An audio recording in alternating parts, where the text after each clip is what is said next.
তোমার মতো আঘাত আমাকে এই জীবনে আর কেউই দিতে পারলো না।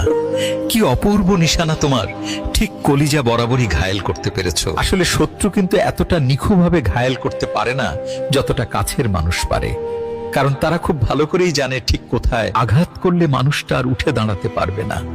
আমি তো ঢাল ছাড়াই তোমার সামনে দাঁড়িয়েছিলাম, ভেবেছিলাম তুমি বুকে আগলে রাখবে, কিন্তু তুমি যে এতটা দক্ষ শিকারী বুঝতেই পারিনি।